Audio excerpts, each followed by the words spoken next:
Hi guys, welcome back, but probably welcome. I'm a self-aware queen. There are 8 of you, and welcome to my February TBR. This month, I've picked a lot of basic books. The first one is Dating Dr. Dill. I know this kind of has a little bit of smut, but I can't really trust TikTok's smut rating. I swear, because the amount of books that I've seen rated like 5 chili peppers, and I'm like, I read that book. It was the most bland, standard, very basic smut scene. In fact, some of them were very cringy. Like this book right behind me, it happened one summer. I saw someone rate it like both 4 and 5 chili peppers for like spice, and I'm like, they do it a couple times, but they're very cringy. Like one of them, it was like the smooth dome. So a lot of people tend to rate this like 4, 5 chili peppers for like how much smut is in it. But again, I don't think I can trust the ratings of TikTok. But I know supposedly it exists. The second one is How to Kill Your Family by Bella Mackie. I know this is a murder mystery. Murder? Is it a mystery? I don't know. Thriller. I think it's classed as a thriller. About clearly a woman kills a family. Meet Gracie Bernard. Daughter, sister. Oh, she's a serial killer. She kills them all. She just killed one of them. Gracie has lost everything. She will stop at nothing to get revenge. We love a murderous queen. Okay, maybe not. That's probably not a good thing to say. We don't love a murderous queen. Don't kill people. The next one is The Atlas 6 by Olivia Blake. I feel like it's Olivia Blake, but usually spelled with an A, not an E. And I'm dyslexic, so I don't know if that says Olive. Olive Blake? Olive.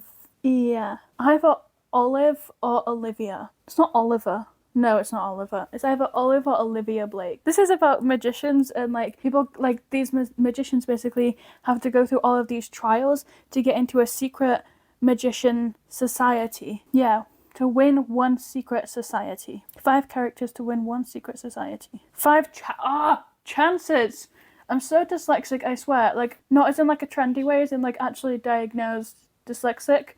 I think I get it from my dad. I don't really know. 6 extraordinary magicians. 5 chances to win one secret society. That's not wording in my head, but basically they have to go through these trials to get into a secret society, and they're all magicians and have powers and stuff. And it's like a 500-page book, which I've been really struggling to get through long books at the moment. I feel like I need some shorter books first before I try and tackle that, but I have some shorter books on here too. So the next is The 7 Husbands of Evelyn Hugo by Taylor Jenkins Reid. I picked this book up like 6 months ago. I read 2 chapters of it, and I put it right back down because my brain just wasn't ready. I kept seeing TikToks about it, and I just couldn't deal with it. My brain was just like, this is so pretentious. This is so stuck up. This is so, I don't know. It's just something about my brain decided that I hated this book after 2 chapters. I don't know. So I put it down, and I was like, I'm never going to read it again. I didn't really give it a fair chance. And I know that I didn't give it a fair chance. And so many people love it, and especially at the beginning of the year, when people posted like my best books of 2023, so many people listed this book as like a 5-star book that they love. And I was like, okay, I'm gonna give it another chance. I didn't give it a fair shot, so this is here. I think it's an actress. Sorry, I have acid reflux right now. I think it's an actress, and she's like interviewed, and she goes through telling like stories or something. I also saw so many girls being like, the books hot girls read, and Taylor Jenkins Reid is always on there, and I want to be hot, so I'm gonna read it.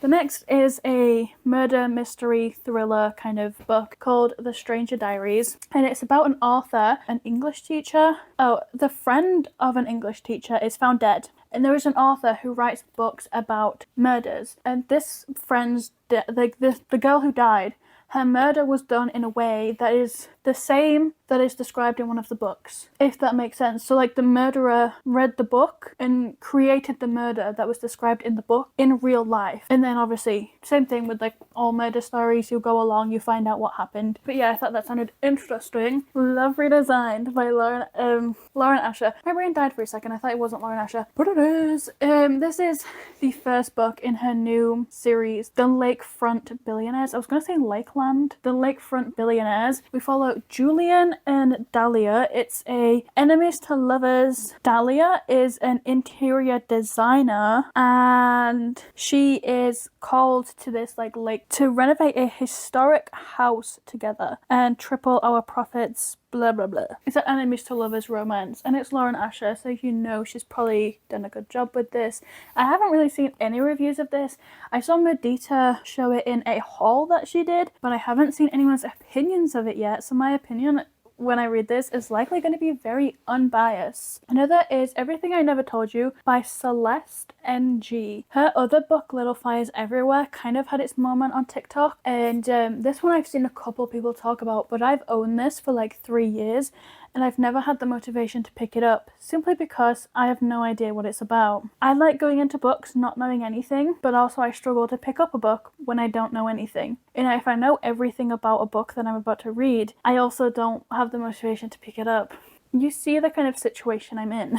But I saw a lot of people give it really good reviews, and again, I've owned it for 3 years. It's about time I give it a shot and pick it up. I know it follows, well, I'm reading it off the back, hence that's why, I'm reading off the back that it's about a Chinese American family in the 1970s in Ohio. Oh my god, is this the murder? Lydia is the favourite child of Marilyn and James, and her parents determined that she will fulfill her dreams they were unable to pursue, but when Lydia is found in a local lake, the delicate dancing act that has been keeping the Lee family together is destroyed, tumbling them into chaos. That's all I know, is what's on the back. I've not seen any further synopsis or anything about this. Also ignore this pile of stuff behind me. It's just stuff. And this book is because when I saw the video about it being five or four chili peppers, I was like, I read that. No, it isn't. Are you sure?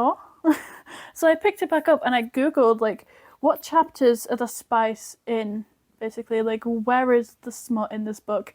And I looked through it and it's I think there's 4 or 5 smut scenes in it, and it's are we going off quantity or quality? Are we going off how spicy it is, or just how much spice there is? Because I feel like those two are just two different things. Maybe we should differentiate those two things. I don't think it was that spicy. I feel like people just like to say things are more spicy than they are, because there is a whole group of spicy book talkers who read really dark stuff, and that's really what I'm comparing it to. This compared to what someone who reads spicy books would call spicy would not be 4 or 5 chili peppers or 5 chili peppers.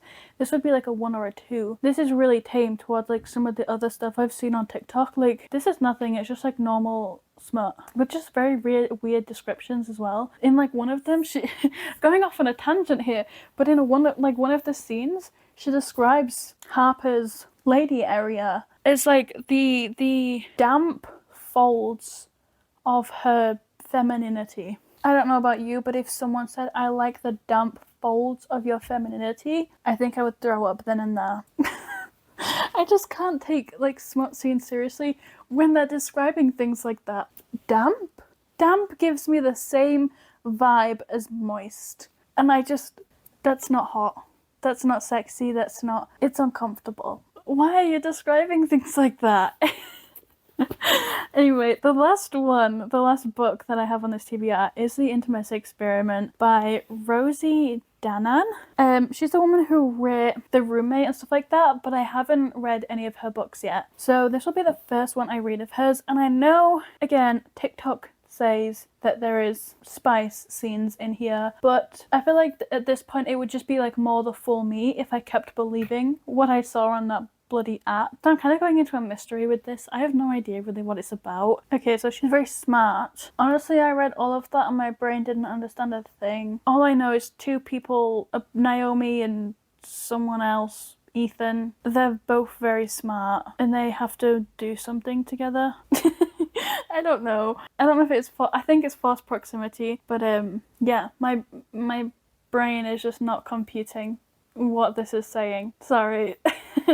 But anyway, that's the end of, I think there's 8 books. Yeah, there's 8 books in this TBR, which if I read them all, if I achieve it, it will keep me on track to my reading goal, which is 100 books this month. this month. Yeah, 100 books this month. No, 100 books this year. Same as last year. I feel like reading 100 books is already so many books. I don't feel the need to constantly increase the amount that I'm reading. So thank you for watching this video, and if you don't find me unsufferable, if you don't want to punch me right now, then you should like and subscribe, because maybe you like me. I'm just gonna go. Happy reading and goodbye.